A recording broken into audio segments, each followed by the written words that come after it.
Fadil sudah? Sudah? Oke. Assalamualaikum warahmatullahi wabarakatuh. Bismillahirrahmanirrahim. Alhamdulillahirabbil alamin. Wassalatu wassalamu ala asyrafil anbiya'i wal mursalin wa ala alihi wa sahbihi ajma'in. Amma ba'du. Jamaah pengajian Kitab Hikam Angkatan Muda Ikatan Keluarga Alumni Pondok Pesantren Darul Rahman yang saya muliakan, jamaah yang mengikuti pengajian ini melalui media YouTube Darul Rahman Media dimanapun Anda berada. Alhamdulillah, pada malam hari ini kita kembali bertemu dan bermuajahah pada pengajian Kitab Hikam. Kita senantiasa berdoa semoga Allah Subhanahu wa Ta'ala senantiasa memberikan taufik dan hidayahnya kepada kita.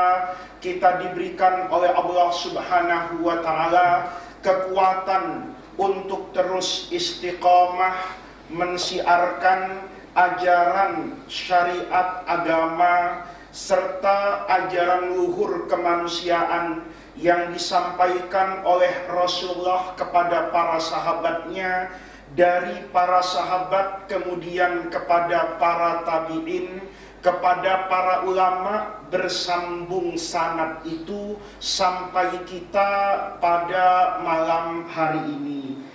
Jamaah sekalian yang saya muliakan, pengajian kita pada malam hari ini akan sampai pada hikmah yang keempat.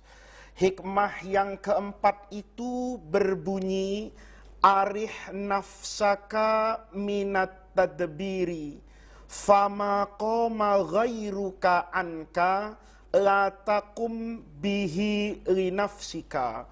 Seperti saya sampaikan bahwa setiap hikmah yang dirangkai oleh Imam Ibnu Athaillah selalu memiliki keterkaitan. Pada 2 kali pengajian kemarin kita sudah membahas hikmah yang ketiga terkait dengan qada dan qadar Allah Subhanahu wa Ta'ala untuk umat manusia, di mana Ibnu Athaillah menyatakan bahwa sawabikul himam, keinginan setiap orang, seberapapun hebatnya, sebesar apapun keinginan itu yang dimiliki oleh manusia, itu tidak mungkin la takhriku untuk menembus yang namanya aswarul aqdar, yang saya katakan takdir manusia itu diumpamakan seperti pagar yang memagari setiap sisi kehidupan manusia. Kemanapun manusia melangkah, kemanapun manusia itu berlari, dia pasti akan bertemu dengan takdirnya. Saya sudah membahas 2 kali pengajian secara khusus tentang makna qada wal qadar, secara khusus tentang makna takdir, tentang makna hikmah yang ketiga itu.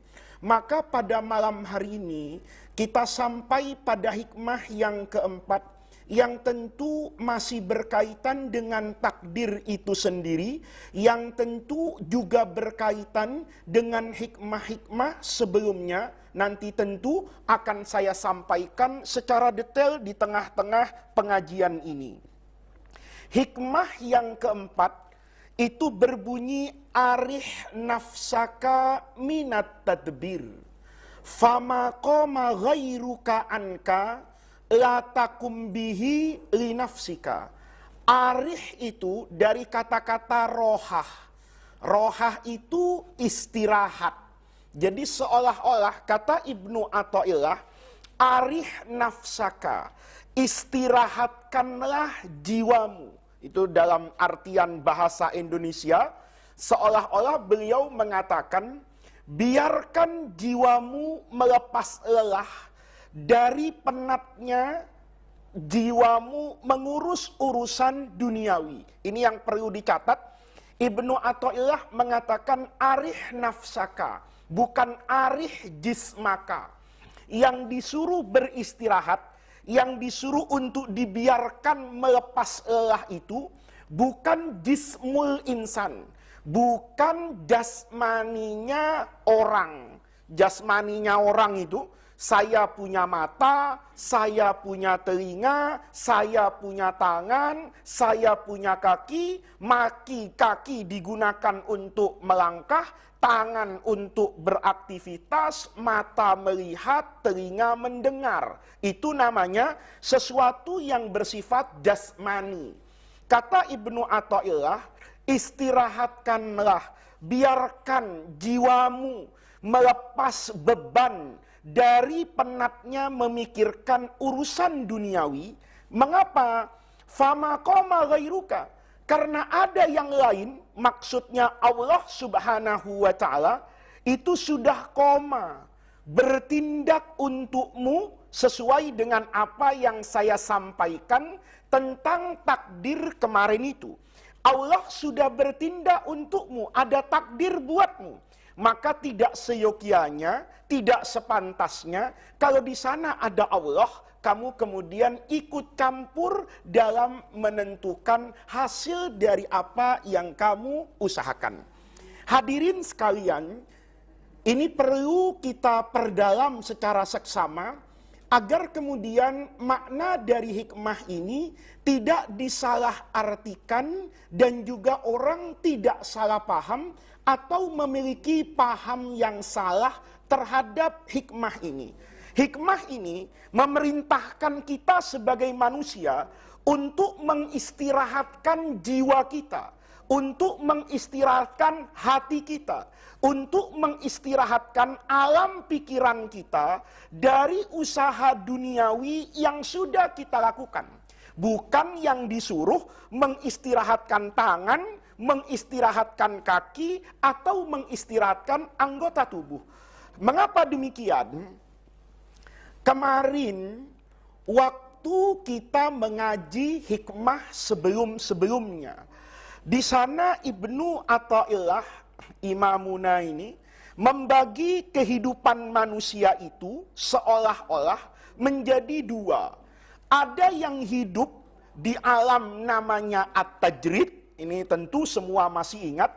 Ada yang hidup di alam yang namanya al-asbab. Manusia yang hidup di alam asbab itu dilarang oleh Ibnu Athaillah untuk kemudian minta hidup di alam tajrid. Orang yang hidup di alam al-asbab, kata beliau, ya harus ya ta'amal, berinteraksi dengan asbab. Kalau mau mendapat uang harus bekerja, kalau mau pintar harus belajar, kalau mau meraih cita-citanya dia harus berusaha dan lain sebagainya. Orang yang salah paham kemudian mengatakan ada kontradiksi, ada pertentangan. Kalau hikmah sebelumnya mengatakan kamu harus al-akhdhu bil asbab, kalau mau sehat, ya pergi ke dokter berobat. Kalau hidupnya mau sehat, ya pola hidupnya harus bersih. Kalau takut terpapar dengan corona, ya ikutilah protokol kesehatan. Itu namanya al-akhdhu bil asbab. Tetapi di sini, kata Ibnu Athaillah, justru arih nafsaka. Nah, arih nafsaka ini bukan diartikan istirahatkan diri kita dari berinteraksi dengan hukum sebab dan akibat. Makanya saya ingin para hadirin sekalian, jamaah yang ikut pengajian ini mendengarkan dengan seksama. Kalau kemarin saya menjelaskan ada kehidupan di alam al-asbab, ada kehidupan di alam at-tajrid, maka sekarang ada juga dua kehidupan manusia. Yang pertama, kehidupan yang at-ta'amulu ma'al asbab. At-ta'amulu ma'al asbab. Ini berinteraksi, melakukan hukum sebab akibat. Kalau mau kaya, pergi ke pasar, berusaha, berdagang, buka toko. Itu namanya at-ta'amul ma'al asbab. Ini namanya satu sisi. Yang kedua, ini yang ditulis oleh Ibnu Athaillah pada hikmah ini, arih nafsaka minat tadbir. Yang kedua, ada yang namanya tadbirul insan. Tadbirul insan itu rekayasa akal manusia. Jadi kalau tadi yang namanya at-ta'amul ma'al asbab, itu menggunakan anggota tubuh luar manusia. Anggota tubuh luar itu kayak tangan, kayak mata, kayak telinga, panca indera, itu namanya indera manusia yang di luar. Kalau yang namanya at-tadbir itu menggunakan alam apa ini? Pikiran. Dia tadbirul insan adalah rekayasa pikiran manusia, umur nafsihi. Apa umur nafsihi itu? Segala perkara yang dia hadapi min khilalil asbab. Kan tadi ada asbab, asbabnya misalnya sekarang di masa corona itu orang menghindari bertemu dengan fisik. Maka sekarang aplikasi di handphone, di laptop itu tidak akrab di telinga kita. Sekarang menjadi apa ini? Akrab. Ada makhluk yang terkenal sekarang namanya Zoom. Karena orang mengaji pakai Zoom, orang belajar pakai Zoom, orang meeting pakai Zoom. Ada yang MS Team, ada yang Blue Jeans, ada macam-macam tuh aplikasi. Nah, ketika saya seperti ini melihat, oh ternyata sekarang yang sangat diminati orang adalah bisnis telekomunikasi. Karena sekarang orang kalau buka restoran, orang punya hotel, jarang sekali orang makan di tempat dan jarang sekali orang meeting rapat di tempat. Tapi rapatnya menggunakan apa ini? Menggunakan sarana multimedia. Maka otak saya bilang, bisnis yang menguntungkan sekarang adalah sarana telekomunikasi. Maka saya bikin misalnya kalau ada Telkomsel, ada Indosat, maka saya bikin Faizsat misalnya. Dengan asumsi ya bahwa bisnis ini akan menguntungkan. Semua orang sekarang mencari hand sanitizer. Semua orang mencari tisu basah misalnya. Semua orang mencari yang namanya masker. Maka dalam alam pikiran saya, kalau mau kaya sekarang, ya bisnis masker. Kalau mau kaya sekarang menghasilkan uang yang banyak, ya bisnisnya hand sanitizer misalnya. Itu namanya at-tadbir. Ya. Nah, di sini kata Ibnu Athaillah, at-ta'amul ma'al asbab, orang yang berinteraksi, menjalankan hukum al-asbab, sebab akibat, itu adalah juhdun adoliyun. Juhdun itu adalah usaha, adoli itu ya tulang, sendi, gerakan tangan, ya. Makanya orang bilang kan sing-singkan lengan bajumu, orang yang kerja serius itu namanya membanting tulang. Ya padahal kan bukan berarti tulangnya dibanting-banting. Tapi kalau yang namanya at-ta'amul ma'al asbab, seolah-olah orang tuh mengerahkan segala daya upaya lahiriahnya. Dia banting tulangnya, dia konsentrasi, bekerja, ya. Misalnya teman-teman, anak santri di Darul Rahman, begitu jam 7 pagi terdengar bel, semuanya masuk kemana itu? Ke kelas. Niatnya mau apa? Jadi kiai, kalau di pesantren.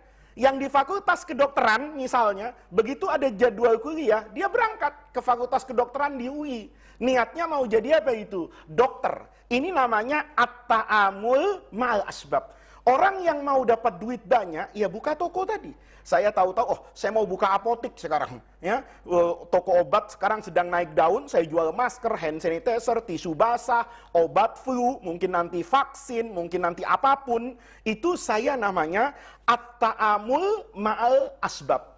Kemudian supaya laku, saya pasang iklan misalnya. Kemudian saya beli saya cover dengan asuransi. Saya takut toko saya terbakar, saya takut sarana transportasi saya misalnya hilang. Ini semua namanya at-ta'amul ma'al asbab. Ini yang diperintahkan di dalam apa ini? Agama. Ini namanya at-ta'amul ma'al asbab. Ini masyru', diperintahkan oleh agama. Agama bilang wa qul i'malu. Ya, semua orang tuh disuruh i'malu, disuruh apa ini? Bekerja, disuruh berbuat. Itu namanya at-ta'amul ma'al asbab. Tetapi di sisi yang lain, kata Ibnu Athaillah, arih nafsaka minat tadbir. Nah, At-tadbir itu yang saya jelaskan sekilas tadi, itu adalah amalun fikri. Rekayasa di mana ini? Di otak. Kan otak kita bekerja tuh. Oh, sekarang kalau mau kaya, bisnisnya hand sanitizer. Sekarang kalau mau kaya, itu jualan tisu basah. Sekarang kalau mau kaya, itu mungkin jualan vaksin. Oh, sekarang kalau mau kaya, itu bisnis dalam bidang telekomunikasi. Itu alam pikiran kita. Tangannya kemudian bekerja, kakinya berangkat, bangun pabrik, ya, kulakan di toko obat misalnya, dan lain sebagainya. Nah, itu kemudian yang memikirkan tadi hasilnya itu namanya tadbir. Ya, dia punya rekayasa, dia punya keyakinan kalau saya bisnis ini dapat uang sekian, untungnya sekian. Maka setiap hari orang kan selalu begitu. Dia bekerja itu dengan lahiriahnya dan juga menggunakan fungsi luhurnya, akalnya. Itu yang dikatakan oleh guru saya, Profesor Dr. Said Ramadan Buti, seolah-olah setiap pagi ka'ayyuhad disa al-insanu nafsahu. Setiap orang itu bicara dengan dirinya sendiri. Bi'annahu, bahwa dia bita'amulihi mal asbab, ketika dia sudah menjalankan al-asbab nih, sebab akibat ini, sudah berangkat ke kuliah, sudah berangkat ke pesantren, sudah mengaji dengan Pak Kiai, sudah ke pasar membuka toko, sudah bawa taksi berubet misalnya, sudah bisnis telekomunikasi misalnya, maka dia seolah-olah rattabali nafsihi. Dia mulai menulis apa ini? Untuk dirinya, khuttotar ribhi. Khuttotar ribhi itu, oh saya kalau begini untung. Saya kalau mau jadi kiai ke pesantren. Saya kalau mau jadi politisi, ya masuk ke dalam partai. Oh, saya mau jadi misalnya pedagang, ya saya pergi kemana itu? Ke pasar. Itu di otak kita, karena kita membayangkan kalau masuk pesantren jadi kiai. Ya, pertanyaannya, apa kemudian semua yang ke pesantren jadi kiai? Apa pertanyaannya? Apa semua yang cari uang setiap hari itu dapat uang? Kita bilang enggak kayaknya. Ada orang yang mengejar uang, uang juga tidak datang kepada dia. Ada di sisi lain orang tidak mengejar uang, tapi justru uang apa itu? Datang kepada dia. Nah, ini sebenarnya Bapak Ibu jamaah sekalian, hikmah yang keempat ini sebetulnya kunci kebahagiaan hidup manusia. Orang yang bisa meyakini, orang yang bisa memahami, orang yang bisa mengamalkan hikmah ini, hidupnya itu akan lapang betul. Kenapa? Karena kita lihat di sini, orang setiap hari itu kalau melakukan sesuatu, dia melakukan sesuatu ini dengan jasmaninya yang saya sampaikan tadi. Dia melakukan rekayasa, tangannya bergerak, kakinya melangkah, bisnisnya difikirkan matang-matang misalnya, ya. Kemudian dia memiliki yang namanya keyakinan bahwa dengan cara itu dia akan mendapatkan apa yang dia inginkan. Kalau yang seperti ini, manusia akan menjadi apa ini? Kecewa. Ya, manusia akan menjadi apa ini? Kecewa. Karena sebetulnya manusia itu tangannya diminta bekerja, kakinya diminta berbuat, matanya diminta melihat, telinganya mendengar, semua yang bersifat jasmani itu diarahkan untuk mendapatkan pekerjaan yang ingin dia sampai ke sana, tetapi diminta oleh Allah hati dan pikirannya itu bertawakal kepada Allah Subhanahu wa taala. Ini yang sering kadang-kadang kita juga sering salah nih dalam hidup. Kalau ada suami pagi-pagi dibangunin sama siapa ini? Istrinya. Disuruh cari uang. Kata istrinya, bang, bangun bang, cari duit. Suaminya kadang-kadang, ini menurut saya, ini melakukan kriminalisasi terhadap agama. Dia jawab, udahlah mikir dunia terus, nggak usah kerja. Kalau memang hari ini rezeki datang, pasti kita makan. Kalau memang hari ini rezeki nggak datang, biar saya cari nggak dapat. Kita sudahlah, la haula wala quwata illa billah. Ini namanya kriminalisasi nih terhadap tawakal. Karena tawakal bukan seperti itu.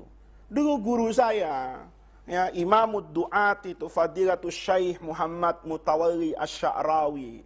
Itu beliau kalau ngajar itu dengan bahasa yang sederhana. Kata beliau, al-jawarihu ta'mal wal qalbu tatawakkal. Ini filosofi hidup bahagia itu, kata guru saya, itu sederhana aja. Al-jawarihu ta'mal. Jawari itu anggota tubuh manusia. Panca indera, kaki, misalnya, semuanya ta'mal. Tapi yang tatawakal itu bukan tangannya. Yang bertawakal itu bukan kakinya. Yang tawakal itu adalah apanya ini? Tadbirnya. Hati dan pikirannya itu tidak boleh fokus. Oh, kalau saya minum obat pusing, saya pasti sembuh. Kalau saya berobat ke dokter spesialis, pasti nyawa saya selamat. Itu tidak boleh. Tetapi saya berkewajiban kalau sakit, mencari pengobatan yang terbaik. Saya ketika sakit harus mencari dokter yang ahli. Itu kewajiban saya. Soal sembuh atau tidak sembuh, itu hati saya harus diserahkan kepada Allah Subhanahu wa Ta'ala. Jadi di sini, Bapak Ibu sekalian, ini ada dua sisi, yang aktif dan yang pasif ini. Yang aktif itu adalah anggota tubuh luar manusia. Bekerja, berbuat, ya, membanting tulang, bercucuran keringat, mungkin air mata deras untuk menghadapi problematika dalam hidup ini, ya. Tapi sisanya kita serahkan kepada siapa itu? Allah tawakalnya. Kayak bapak ibu wali murid misalnya, kan sering seperti itu. Anaknya ditaruh di pesantren, itu hari-hari pertama ketawa-ketawa itu. Ya, saya punya pengalaman, ada anak baru itu, hari-hari pertama itu ketawa, senang, bahagia. Maka orang tuanya itu bertahmid kepada Allah itu. Langsung itu, begitu pulang, ketemu dengan saya, kadang-kadang di depan masjid, di Jagakarsa itu, bilang, Alhamdulillah Gus, anak saya sudah betah. Anak saya tadi ketawa-ketawa. Seminggu kemudian datang lagi, Alhamdulillah, anak saya sudah mengikuti pelajaran, mudah-mudahan begini, begitu, begitu. Tiba-tiba, lepas 2 bulan, anaknya minta berhenti dan berhenti beneran.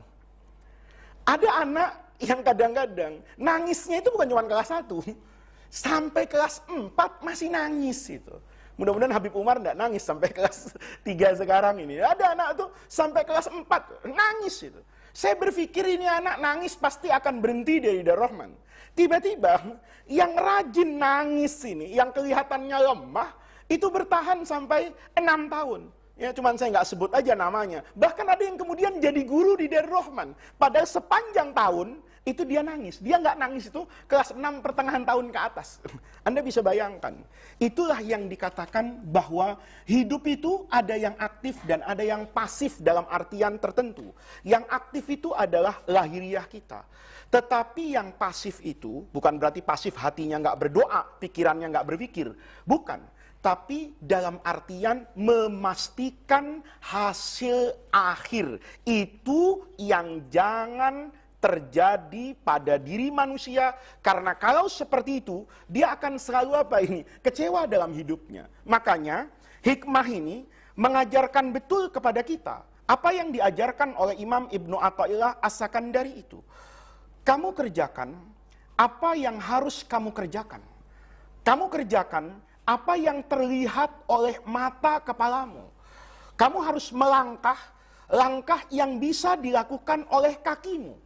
Kamu harus menggapai apa-apa yang terlihat bisa diraih oleh tanganmu.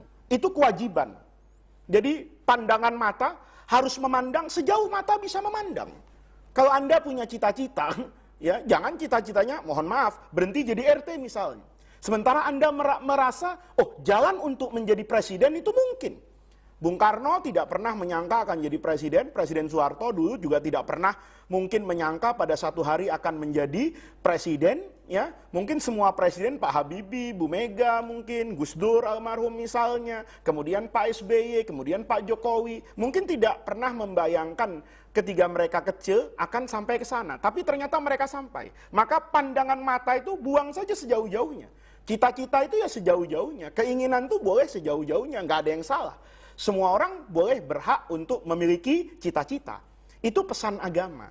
Kalau Anda ingin menjadi orang yang ahli agama, ya jangan belajar berhenti pada jurumiyah.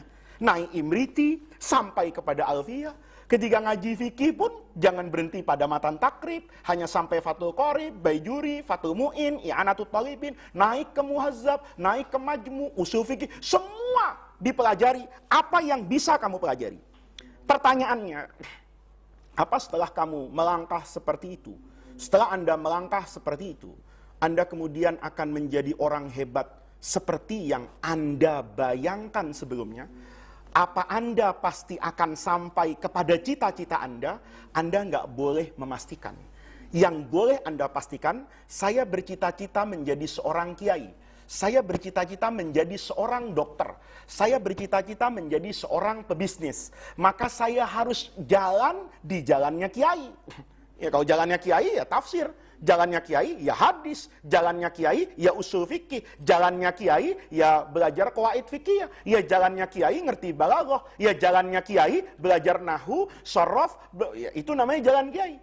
Kalau mau jadi dokter ya jalannya ya belajar fisika, ya belajar biologi, tidak takut sama darah, tidak jijian, punya kemental yang kuat misalnya.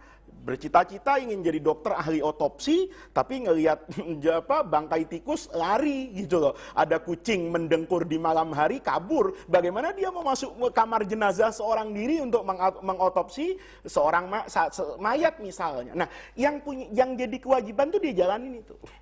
Tapi jangan pernah memastikan dan jangan pernah memiliki memiliki keyakinan yang melebihi haknya sebagai hamba. Kalau ada orang bertanya kepada saya, wali murid tuh suka kadang-kadang saya bertanya itu, Bu, kenapa sih anaknya dimasukin pesantren Darul Rahman? Jawabannya itu kadang-kadang singkat betul. Saya ingin anak saya jadi kayak Kiai Sukron. Saya bilang, oh maaf Bu, kalau gitu ambil saja anaknya, jangan sekolahkan di sini, karena kami bukan tukang sulap, gitu loh. Yang apa setiap yang sekolah di Darul Rahman, kemudian nanti bisa menjadi singa podium, memiliki kemampuan retorika balaghah seperti guru kita Kiai Syukron Ma'mun, belum tentu. Ada orang yang tidak sekolah di Darul Rahman, tidak bersentuhan dengan Pak Kiai, tapi kadang-kadang di atas mimbar itu lebih mirip Pak Kiai daripada saya anaknya. Saya ini anak biologis, juga anak ideologis, sekolah di Darul Rahman, ngaji di Darul Rahman, anak kandung. Tapi ada orang lain yang kadang-kadang lebih mirip dari ayah saya. Nah, itu namanya at-tadbir. Jangan mikir itu. Nah, oleh karena itu, kita ketika mengerjakan, misalnya Fadil, ya, Fadil ini sekarang kan akrab betul dengan kamera, dengan multimedia. Kemudian saya bercita-cita, saya bertanya misalnya, Fadil, kamu ingin jadi apa? Ya, saya kepengen Ustadz pada satu hari punya televisi. Kan nggak mustahil toh. Kemudian nanti saya ingin pengajian hikam itu bukan lagi DR Media, tapi pada Fadil Net misalnya, ya kan? Ya dari televisi Fadil punya, nggak ada yang salah. Maka Fadil kemudian membeli alat-alat, dia beli kamera, dia beli ini, dia beli lampu, belajar menjadi kameramen, memanage ini dan itu semuanya. Saya tanya sama Fadil, dia apa kemudian kamu dengan cara seperti ini kamu akan punya televisi dan kamu akan menjadi tokoh media di Indonesia? Fadil hanya mengatakan, saya sudah mengerjakan Ustadz apa yang harus saya kerjakan. Kalau saya mau menjadi pemilik televisi, mau menjadi misalnya ya seperti Najwa di masa ini, seperti Karni Ilyas misalnya, kan nggak mustahil ya. Nanti TV One tahu-tahu dimiliki oleh Fadil, kan nggak mustahil tuh. Nah, dia kerjakan itu. Tapi dia ketika saya tanya, apa pasti sampai ke sana? Dia, oh tidak. Ya, saya tidak tahu. Tapi kewajiban saya sebagai manusia untuk meraih cita-cita yang menjadi beban saya, taklif dari Allah kepada saya, itu sudah saya kerjakan. Saya sudah belajar tafsir karena saya mau jadi kiai. Habib Umar nih, ya, Habib kepengen jadi Habib yang benar jadi kiai. Ya, Habib plus kiai, nanti enak tuh Umar ya. Kiai Haji, Habib Umar. Jadi kalau kita ini cuma KH, kalau Umar Alatas ini nanti KHH. Ya, Kiai Haji, Habib, Umar Alatas. Nah, Umar ini belajar kan tafsir sudah, hadis sudah, tasawuf sudah. Saya tanya sama beliau, kalau jadi Habibnya pasti, kan gitu kan. Tapi jadi kiainya pasti nggak Umar? Nggak. Saya cuman apa yang Allah tugaskan kepada saya untuk tafakuh fiddin, sudah saya kerjakan. Apa yang diminta oleh paman saya Habib Hud, Habib Hud dulu pesen banget nih, ponakannya masuk ke sini, titipnya sama saya. Sudah dikerjakan sama Umar. Dia setiap pagi masuk sekolah, setiap barzanji dia ikut, setiap simtud duror dia dengarkan. Setiap pelajaran balaghah dia simak, dia udah ikut gitu. Saya tanya, Umar apa pasti jadi kiai, Om? Jawabannya, semua sebab yang bisa mengantarkan saya untuk menjadi kiai, menjadi imam fiddin, sudah saya kerjakan, Gus. Tetapi saya sampai ke sana, itu tentu hanya Allah yang maha tahu. Itu namanya arih nafsaka minat tadbir. Bapak ibu sekalian, ini kalau pakai ceramah tentang teorinya, ya, ini mungkin panjang untuk kita jelaskan. Tapi kalau menggunakan contoh, maka hikmah ini akan mudah sekali dipahami. Apa contohnya? Ya, ini kunci kebahagiaan. Kunci kebahagiaan itu kata guru saya dulu waktu ngaji tasawuf, lihat pada proses dan prosesi hijrahnya Rasulullah Shallallahu Alaihi Wasallam ke kota Madinah. Bapak ibu sekalian jamaah, pasti saya rasa mengenal, sudah tahu betul bagaimana dahulu Rasulullah hijrah dari Mekah ke Madinah. Itu dengan usaha yang luar biasa loh. Padahal Nabi Muhammad itu kan di Isra dan Mi'raj, sebelum hijrah itu Nabi Muhammad tuh Isra. Bayangkan berangkat dari masjid, dari Mekah itu, ya, dari Masjidil Haram itu. Masjidil Haram itu ya diartikan Mekah lah pada masa itu, ya. Dari Masjidil Haram itu Nabi diangkat oleh malaikat Jibril pakai buruk. Itu sampai ke Baitul Maqdis.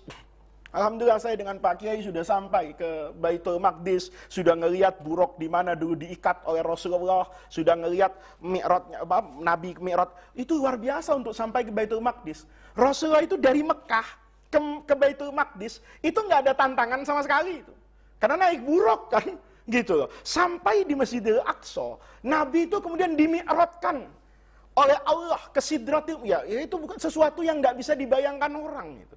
Itu Nabi bisa. Tapi giliran hijrah, kok buruk nggak datang ya?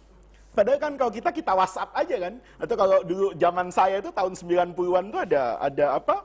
Ada sandiwara radio, Brahma Kumbara itu, ya. Itu punya burung Raja Wali kesaktiannya. Jadi kalau orang sakti ini mau pergi, itu tinggal berisik, sweet, maka burungnya datang itu. Dia tinggal naik ke atas burung, karena zaman itu nggak ada pesawat.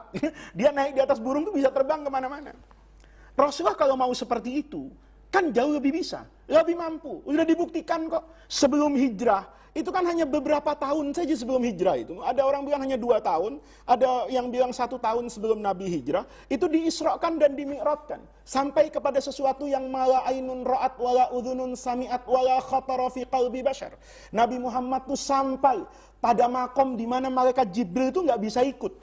Kata malaikat Jibril, visa saya itu cuma sampai sini. Saya nggak ada izin untuk masuk ke atas lagi Muhammad. Kata Rasulullah, kan kita bersama Jibril. Ya memang karena makomah mahmudah yang Allah berikan itu hanya untukmu. Itu bisa Rasulullah. Tapi hijrah, coba lihat nih. Hijrah itu mengajarkan kepada kita hikmah ini sebetulnya. Yang pertama, at-ta'amulu ma'al asbab. Ini penting nih. Nabi Muhammad ketika mau hijrah, itu melakukan hijrah tuh seolah-olah Nabi itu manusia biasa. Dia nggak minta Jibril ikut campur tangan. Kalau Isra Mi'raj itu kan Jibril campur tangan.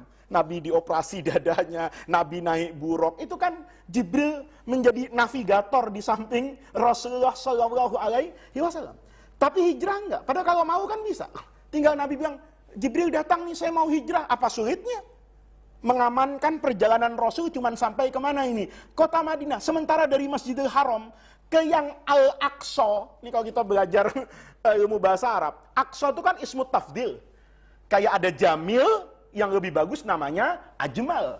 Ada Qobih yang lebih jelek namanya Akbah. Masjid itu dalam Islam sebetulnya disebut semua itu dalam Isra Mi'raj. Cuman orang kalau memahami tafsirnya sekilas, seolah mengatakan dalam peristiwa Isra Mi'raj itu Masjid Nabi nggak disebut. Enggak. Disebut, tapi tidak tersurat. Disebut secara tersirat. Gimana? Kan minal Masjidil Haram ilal Masjidil Aqsa. Aqsa itu yang paling jauh. Kalau ada kata paling jauh tafdil, maka tentu ada yang jauh. Kayak ada yang paling ganteng. Kan pasti kumpulan orang ganteng. Masa ada kumpulan jelek terus paling ganteng? Enggak lah. Kalau ada jelek, ada satu yang cakep namanya ganteng. Tapi kalau paling ganteng, berarti kan kumpulan orang-orang apa ini? Ganteng. Kan gitu. Kalau orang paling dermawan, kan kumpulan orang-orang dermawan. Ini yang paling dermawan. Aqsa itu yang paling jauh. Berarti ada masjid yang kosi, bahasa Arabnya. Karena kosiyun ditafsirkan menjadi Aqsa. Berarti dari Masjidil Haram, Nabi itu sebenarnya lewat di atasnya masjid apa ini? Kosi. Untuk menuju ke masjid yang mana itu? Aqsa. Itu Nabi bisa. Kalau ke Al-Aqsa yang paling jauh bisa, apalagi cuma ke Madinah. Tapi nggak dilakukan itu oleh Rasulullah. Coba lihat. Rencana hijrah. Rasulullah itu kan hijrahnya belakangan. Sahabat itu kan ngumpet-ngumpet lolos dari kota Makkah, kecuali Sayyidina Umar. Karena keberaniannya, Habib Umar harus jadi kayak Sayyidina Umar itu ya. Jangan jadi pengecut itu. Nah itu namanya Umar itu berani. Tapi yang lain kan ngumpet-ngumpet. Lama-lama orang Quraisy itu tahu kalau kaum muslimin itu sudah lolos semua untuk hijrah kemana ini? Ke Madinah. Maka mereka mulai melakukan pemantauan ketat kepada Rasulullah. Karena mereka yakin Muhammad, Nabi kita ini dalam pandangan kafir Quraisy, itu pasti akan hijrah. Masalahnya cuma masalah apa ini? Waktu aja yang mereka nggak tahu. Kapan ini Muhammad akan keluar dari kota apa ini? Mekah. Maka Nabi itu dimata-matain. Ya, badan intelijen Quraisy itu memasang telik sandi di mana-mana. Maka ketika turun perintah Allah, izin dari Allah untuk Nabi hijrah meninggalkan kota Mekah, Nabi ngasih taunya Sayyidina Abu Bakar itu di luar kebiasaan. Nabi itu punya kebiasaan kalau main ke rumahnya Sayyidina Abu Bakar. Mungkin ya ini bercanda aja ya. Mungkin Nabi kalau main ke rumah Sayyidina Abu Bakar tuh jam 8 pagi lah. Ya sekalian makan nasi uduk, minum kopi misalnya. Itu yang biasa dilakukan oleh Rasulullah. Jadi orang tuh udah tahu kalau Nabi jam sekian itu biasanya pergi ke rumahnya Sayyidina Abu Bakar. Tapi ketika mau bercerita bahwa Sayyidina Abu Bakar ini kan sering minta izin sama Nabi mau hijrah, tapi selalu dilarang oleh Rasulullah. Sehingga Sayyidina Abu Bakar tuh secara implisit dalam hatinya itu membayangkan jangan-jangan saya dipilih oleh Nabi untuk menemani Nabi Muhammad hijrah ke kota apa itu? Madinah. Maka Nabi ketika mencintai, ketika Nabi mau memberi kabar Sayyidina Abu Bakar tentang hijrah, Nabi itu dalam sejarah kharaja min baitihi mutakhafiyan. Khofa, tajwid itu namanya ikhfa, apa khofa itu. Menyamar, ya, nyamar Nabi itu. Jadi biasanya Nabi kayak begini, mungkin Nabi menggunakan kostum yang tidak biasa dipakai oleh Rasulullah, mutakhafiyan, secara jasmani. Secara waktu, Nabi juga berkunjung ke rumah Sayyidina Abu Bakar, bukan di waktu yang biasa. Tadi kan Nabi biasanya pagi-pagi tuh. Ini mimba di zohiroh. Bayangin di Arab kalau habis duhur, itu panas.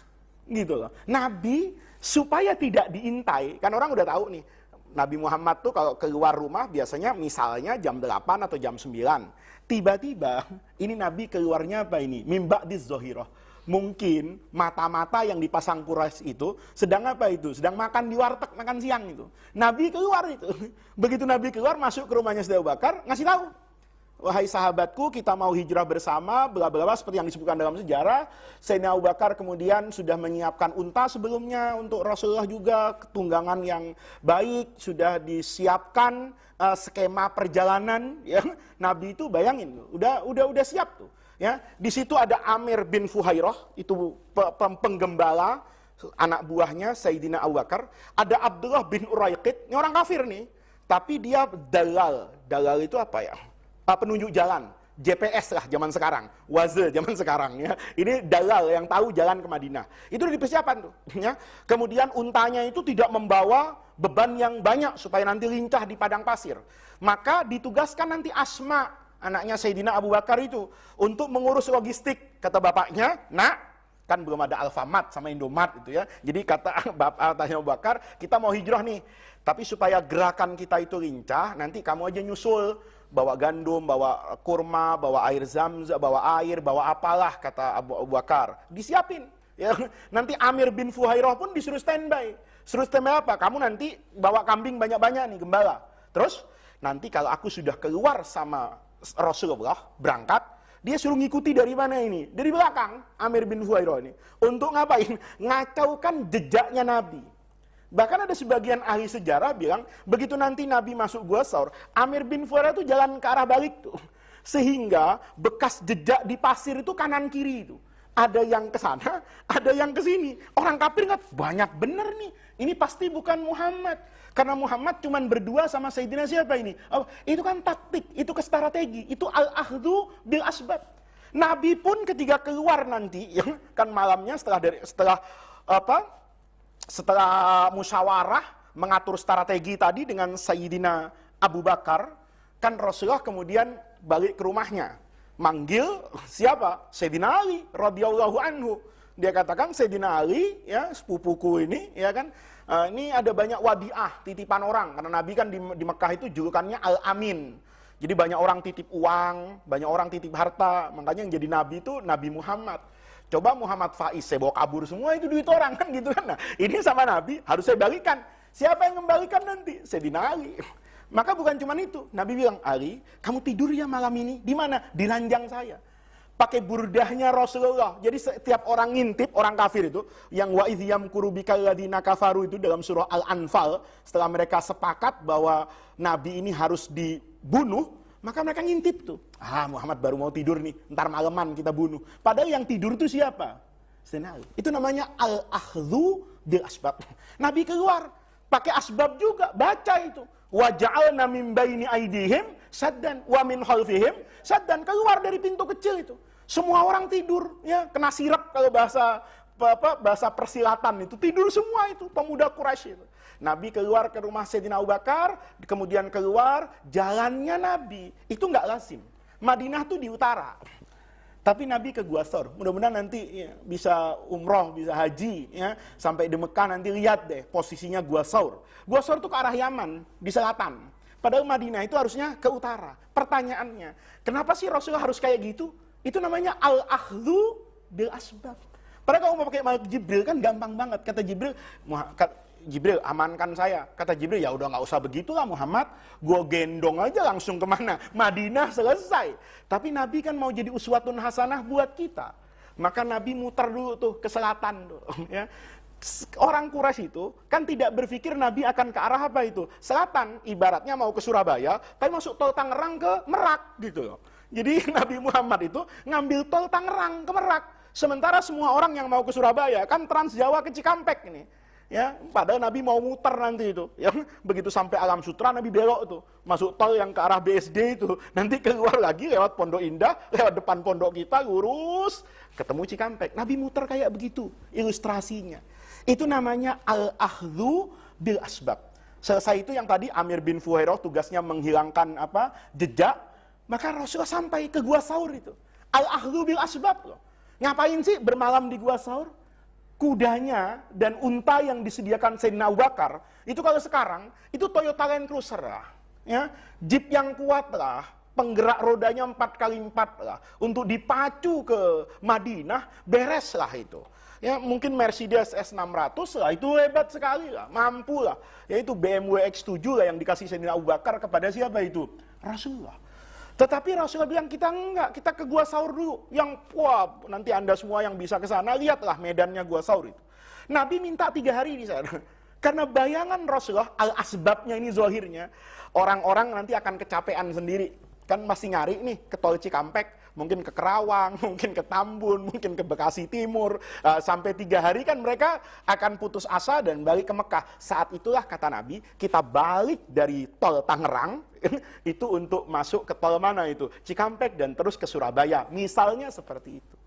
Al-akhdhu bil asbab. Tapi lihat, Rasulullah itu sudah pakai strategi yang luar biasa. Ternyata orang kafir ada yang sampai kemana itu? Ke Gua Thawr. Ini kita harus paham itu. Ya. Orang kafir itu sampai di Gua Thawr dan dia naik dari atas itu. Ya.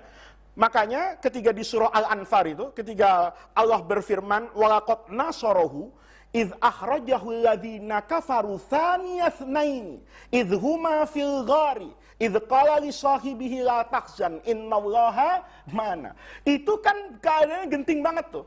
Nabi sudah mengerahkan segala daya upaya agar perjalanan hijrah ini aman, ya, dari kejaran suku Quraisy. Sudah keluarnya Sayyidina Ali-nya, ya, ke selatannya, ngumpetnya, Amir bin Fuhairahnya, semuanya udah beres lah ini. supaya aman.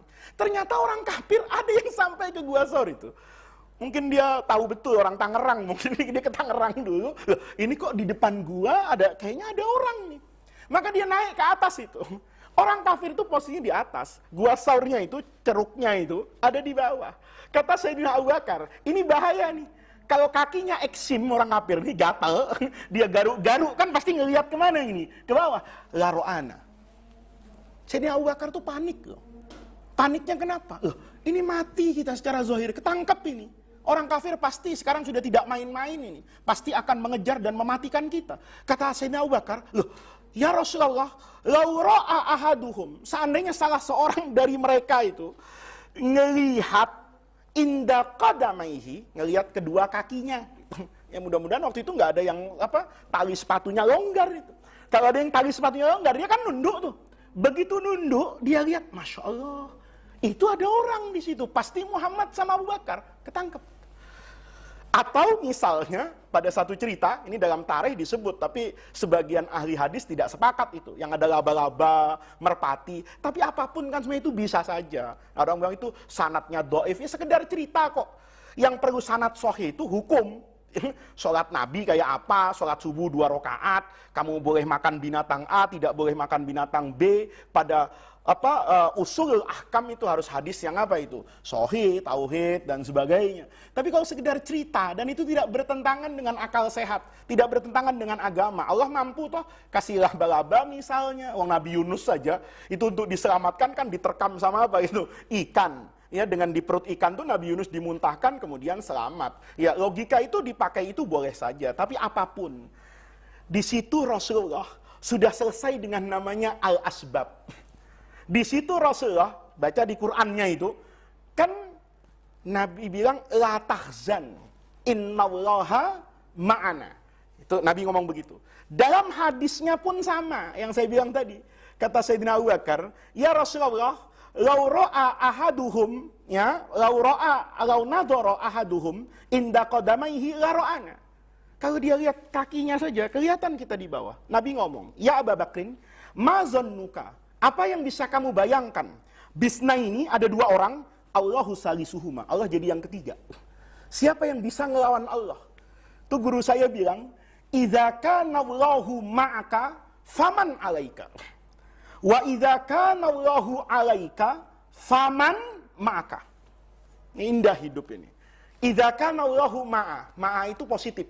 Kalau Allah sudah menjadi pembelamu, Allah sudah menjadi penolongmu, Allah sudah menjadi perisaimu, Allah sudah menjadi bentengmu. Faman 'alaika. Siapa yang berani melawan kamu? Coba di perang Badar. Kan Allah itu ada bersama kaum muslimin. Makanya wa ma romaita idh romaita walakinnallaha roma. Sebelum panah itu lepas, orang kafirnya udah mati. Pedang itu belum nempel di leher, lehernya sudah apa itu? Putus. Siapa yang mutusin? Ya malaikat.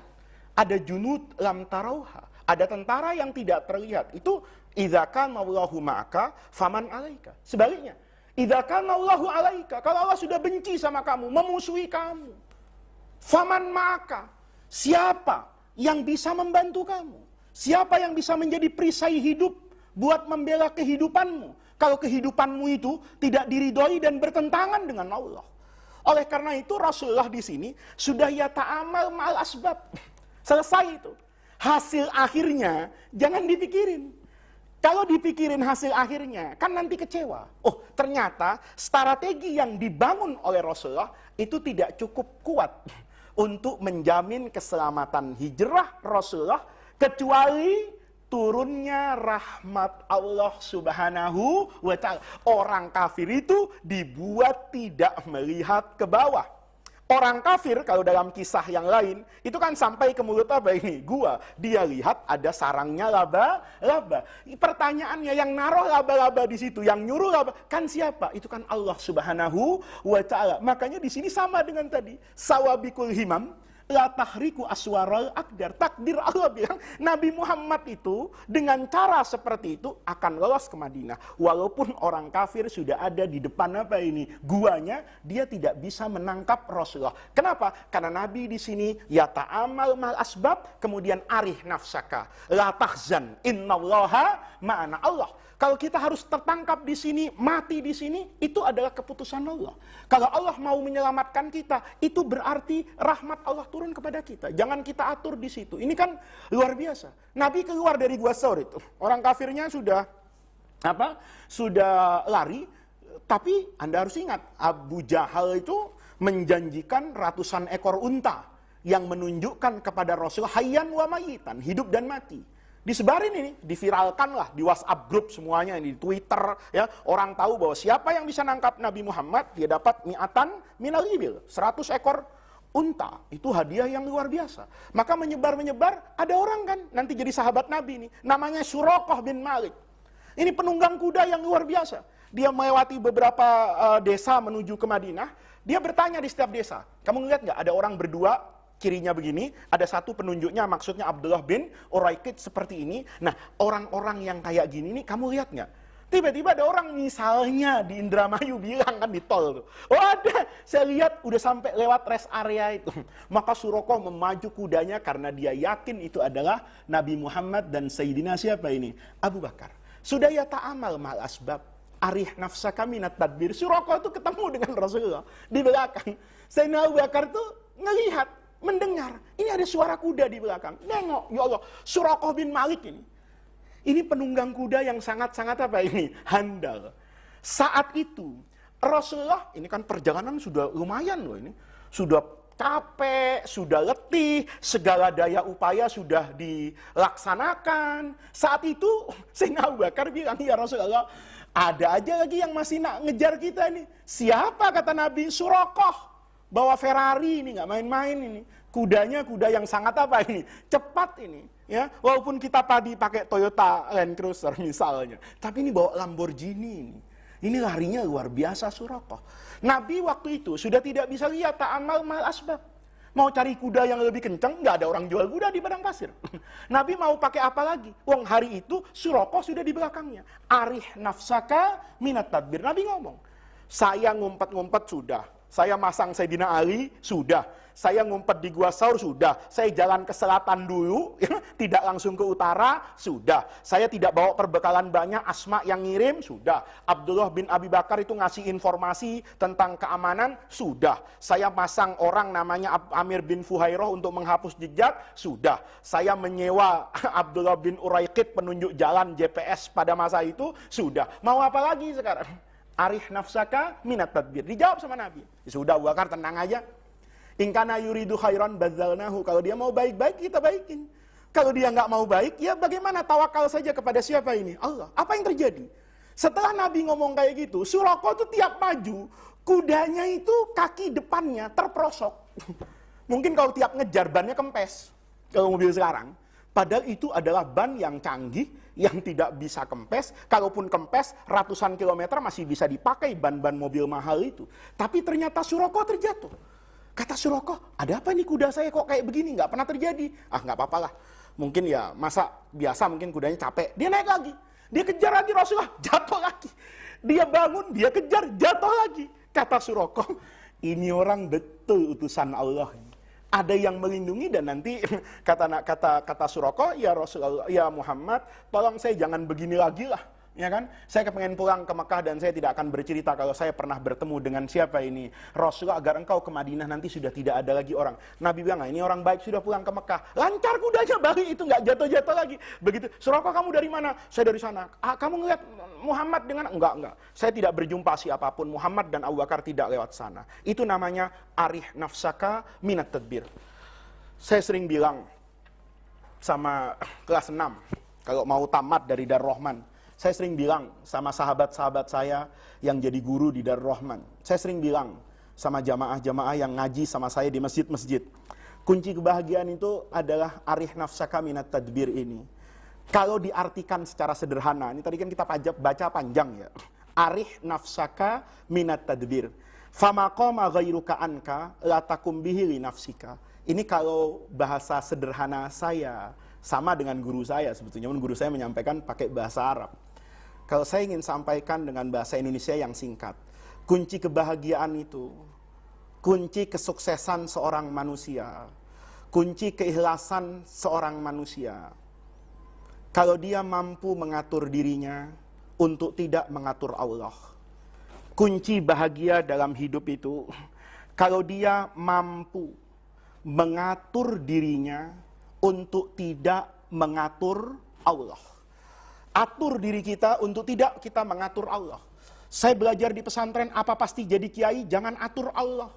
Ya Allah, saya belajar di pesantren, saya harus jadi kiai. Itu namanya ngatur Allah. Saya berkarir di politik, saya masuk berjuang di partai, saya harus jadi ketua partai, saya harus jadi menteri, saya harus jadi presiden. Itu namanya kita mengatur Allah. Kunci hidup yang bahagia itu atur diri kita untuk tidak mengatur Allah. Maka doa itu, ya, dalam ajaran Islam itu, Nabi itu, ya, selalu berkata, doa itu global. Coba kalau kita buka kitab Imam Nawawi misalnya, Al-Adhkar, atau kita buka Kutubus Sittah lah. Kutubus Sittah itu Sahih Bukhari, Sahih Muslim, Abi Dawud, Nasai, Tirmizi dan sebagainya, Ibnu Majah. Kita lihat di Kitabud Da'awat, ya, bab yang isinya tentang apa itu? Doa-doa. Nabi itu kan doanya selalu global. Ya Allah, saya berlindung daripada kelemahan dan kemalasan. Nggak jelasin lemah apa, malas apa, nggak dijelasin. Saya nggak mau ketemu musuh yang seperti ini, nggak dijelasin tuh musuh yang sebenarnya apa. Sama dengan doa Quran kan gitu. Rabbana atina fid dunya hasanah wa fil akhirati hasanah. Yang ngerusak doa ini bukan doanya, kitanya. Kita ini suka menafsirkan. Fadil misalnya jalan ke masjid.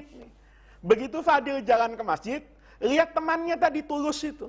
Jalan juga ke masjid. Fadil yang ustadz, Tulus murid. Tahu-tahu Tulus pakai Honda PCX yang baru itu, atau Yamaha NMAX gitu. Kata Fadil, ya subhanallah, enak betul ya ke masjid pakai apa ini? Motor, mana Honda PCX, mana Yamaha NMAX misalnya. Maka Fadil kemudian berdoa kepada Allah nih. Doanya bagus sebetulnya. Rabbana atina fid dunya hasanah. Ya ta'amal mal asbab. Tapi arih nafsaka minat tadbir. Jangan fid dunya hasanah itu ditafsirkan sendiri sama Fadil. Saya lewat di samping masjid, lihat Fadil khusyuk banget berdoa. Rabbana atina fid dunya hasanah. Saya tanya sama Fadil, Dil, kamu tadi doa? Iya Gus, doa.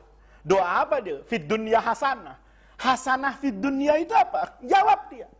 Yamaha fid dunya hasanah itu Gus, Yamaha NMAX yang harganya 40 juta, kalau bisa yang warnanya putih ada coklatnya. Lalu saya bilang sama Fadil, Dil, ente doa apa mau kredit? Kan begitu kan? Kenapa? Karena dia sudah menentukan. Oh, yang baik di dunia itu kalau dapat motor. Pertanyaannya, apa setelah kamu dapat motor itu hidupmu masih menjadi baik? Belum tentu. Belum tentu.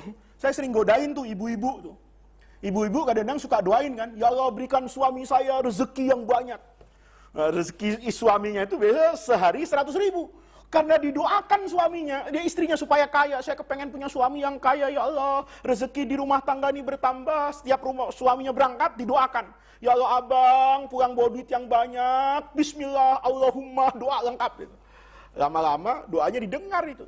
Biasanya suaminya dapat 100.000 sehari, tahu-tahu dapat 100 juta sehari. Iya kan?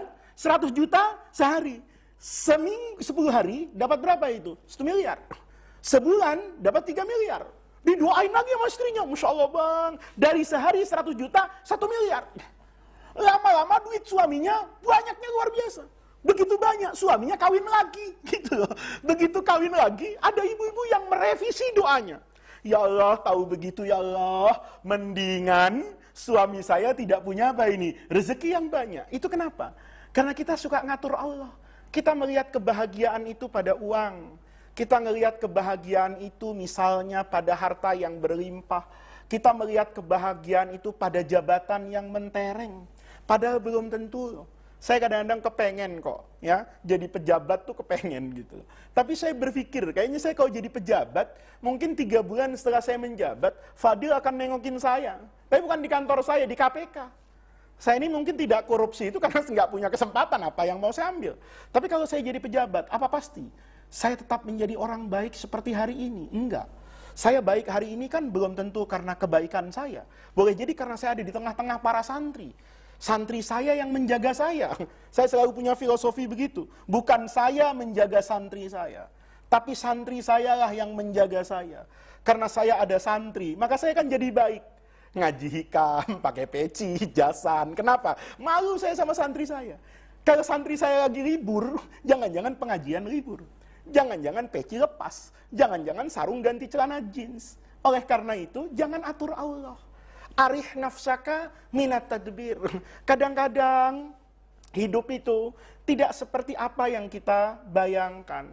Ada sesuatu yang hari ini kita cintai, tapi lusa di masa yang akan datang, mungkin kita menjadi tidak menyukai itu. Karena apa yang kita lihat baik hari ini, itu belum tentu baik pada hakikatnya. Yang tahu kebaikan hakiki itu cuma Allah Subhanahu wa Ta'ala. Ada orang yang Allah takdirkan dia jadi orang yang miskin karena Allah tahu dengan miskinnya dia menjadi soleh.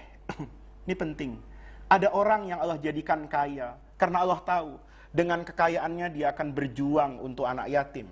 Dengan kekayaannya dia akan berjuang untuk pesantren, untuk fakir miskin. Jangan kita pernah mengatur Allah. Karena ketika kita selalu bersyukur kepada Allah, selalu tahu bahwa Allah, apa yang Allah berikan itu yang terbaik, hidup kita menjadi indah. Imam Malik bin Anas, Imam Daril Hijrah, itu di mana di Ka'bah, itu pernah terkesan, ini guru saya cerita, pernah terkesan dengan doa seorang yang dalam dirinya itu tidak ada nikmat duniawi sama sekali. Kata Imam Malik, saya bertemu dengan orang yang menggantungkan tangannya di multazam. Bukan multazam ketua Igdar, tapi kalau mau ke multazam Ka'bah memang harus baik-baik dengan multazam ketua umum Igdar. Tapi multazam itu tempat antara Hajar Aswad dengan apa ini? Pintu Ka'bah. Itu namanya multazam. Itu tradisi dulu dari zaman Nabi, kalau punya hajat orang tuh megang multazam gini, doa. Di situ adalah tempat yang mustajab kalau doanya benar, ya. Ya, kalau koruptor doa di situ insya Allah nggak mustajab gitu. Tapi kalau doanya benar, ya doa itu mustajab. Maka orang tadi menggantungkan tangannya di multazam, di tempat yang sangat mulia di Masjidil Haram di sisi Ka'bah. Sebelah sini adalah Hajar Aswad, sebelah sini adalah pintu Ka'bah. Di antara itu dia menggantungkan dirinya. Kata Imam Malik, ini saya mohon ketika saya mensifati ini saya tidak ingin dikatakan merendahkan orang siapapun. Orang itu kulitnya hitam. Saya mohon maaf nih, yang hitam-hitam di depan saya jangan tersinggung. Maksud saya dari tadi saya minta maaf, karena contohnya tidak enak. Tapi kan orang Indonesia itu hitamnya hitam manis, Dil. Ya kan? Kalau yang diceritakan Imam Malik ini hitam banget. Jadi kalau di Masjidil Haram malam itu yang kelihatan cuma giginya aja gitu. Kalau hitam banget. Hitam. Kurus.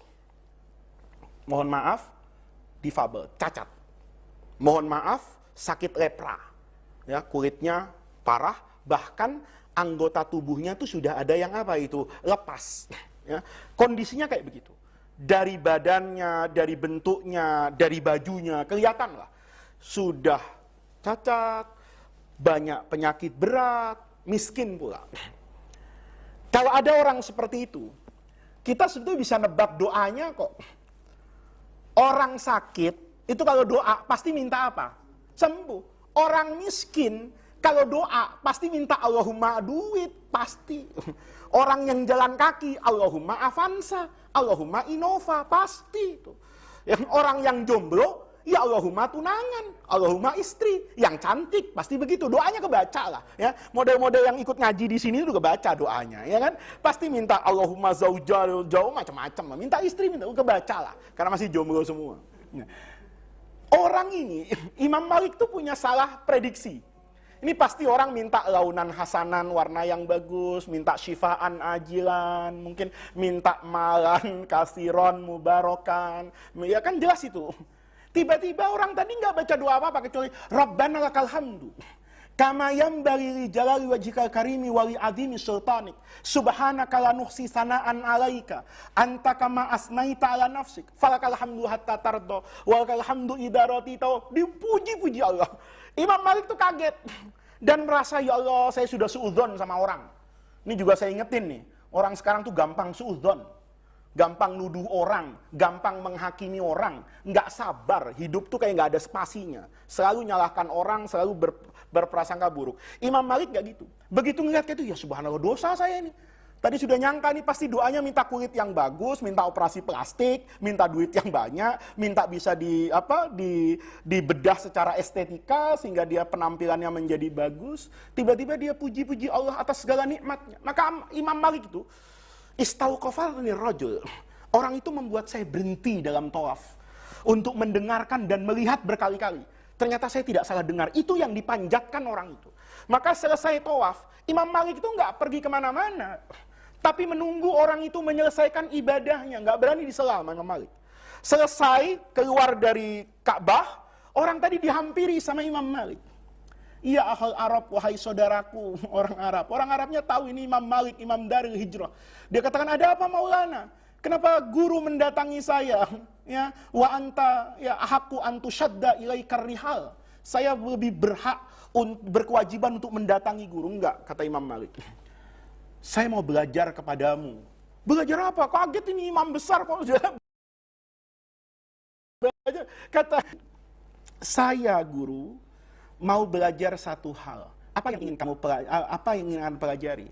Tadi kamu itu, kata Imam Malik, doa kok muji-muji Allah. Begitu banyak karunia Allah yang Allah berikan kepadamu.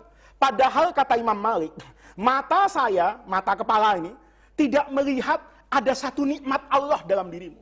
Nikmat harta tidak, nikmat sehat tidak, nikmat ganteng jauh, kan? Nggak ada nikmat Allah. Allah kita kan sering kalau dapat lahir ganteng, alhamdulillah. Lahir kaya, alhamdulillah. Kalau lahir jelek kan hasbunallahu wa ni'mal wakil. Sudah jelek miskin, yang dibaca innalillahi wa inna ilaihi rajiun. Tapi ini dia baca subhanaka la nuhsi sana'an alaika. Falakal hamdu, falakal hamdu, falakal hamdu, alhamdulillah ya Allah. Kata orang tadi, saya memang harus bersyukur kepada Allah. Karena saya dikasih jasad yang seperti ini. Saya dikasih sakit, maka saya rajin tawaf di Ka'bah ini. Saya rajin berdoa kepada Allah. Saya rajin sholat. Saya mengerti makna sabar. Ya kan wajar toh itu. Itu kan nikmat.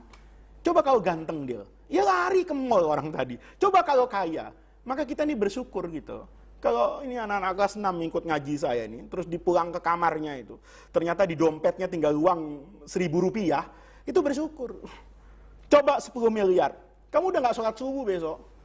Pasti nih, yang casing-casing begini pasti. Ya, kos 10 miliar kejauhan. Ya, kalau di kamarmu tuh terus, kamu masuk ke asramamu, buka lemari, terus tahu-tahu ada duit, nggak usah banyak-banyak lah. Ya, 100 juta aja. Kamu besok subuh masih di Darul Rahman nggak? Saya yakin nggak. Ya, saya yakin nggak. Pasti kabur dia. Begitu kabur saya tanya, kamu besok sholat subuh nggak di masjid? Belum tentu. Kamu habis subuh masih ngaji buka tafsir nggak sama Pak Kiai? Pasti enggak. Kenapa? Ngapain capek-capek? Gue punya duit sekian ratus juta, mendingan beliin motor bekas, suruh aja orang ngojek. Tiap hari saya panen, saya punya duit 1 miliar, tinggal bikin aja tuh ya supermarket, kan begitu. Alhamdulillah duitmu tinggal 1.000. Besok kamu sebelum subuh pasti bangun kepada Allah. Allahumma in kana rizki fis sama fa anzilhu wa in kana rizki. Ya kan begitu. Kenapa begitu? Ya karena nggak ada duitnya. Bagus toh doa sama Allah. Bagus toh istiqomah di pondok. Mau ngapain keluar? Ke rumah nggak ada uang, alhamdulillah di pondok nggak ada uang kan masih makan di dapur. Apa di dapur itu kalau santri makan ditanya, kamu udah bayaran apa enggak? Kan enggak. Yang mau nunggak 5 tahun pun makannya malah nambah kadang-kadang di pesantren. Nah, yang seperti ini, itu kan berarti rezeki dari Allah. Kita bisa bangun subuh besok dan sholat subuh, itu kan nikmat yang tiada tara. Tapi kita selalu memaknai nikmat itu dengan sesuatu yang materi gitu. Saya bisa ngaji kayak gini, yang didengarkan oleh kamu di depan saya, duduk, bawa kitab, ngaji hikam. Itu kan karunia. Coba seandainya saya punya ilmu ngaji hikam, tapi nggak ada yang mau ngaji sama saya gitu. Kita jangan cuman gembira kalau punya cincin. Tapi alhamdulillah kita punya tangan. Coba nggak ada tangannya, cincinnya mau taruh di mana? Alhamdulillah bisa beli lipstick buat istri. Tapi alhamdulillah istri kita punya bibir. Coba bisa beli lipstick, tapi nggak ada bibirnya, mau ditaruh di mana itu lipstick? Ya itu namanya bagaimana kunci meraih hidup di dunia ini. Kata Ibnu Athaillah, atur dirimu untuk tidak mengatur Allah. Kamu kerjakan apa yang terlihat oleh mata zohirmu.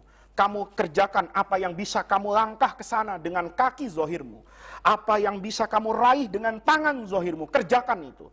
Tapi kamu sampai ke sana, kamu kabul sampai kepada cita-citamu, itu adalah urusan Allah Subhanahu wa ta'ala. Jangan melakukan rekayasa melebihi kemampuanmu sebagai manusia. Nabi Musa itu selamat dari kejaran Fir'aun karena Nabi Musa ditolong oleh Fir'aun.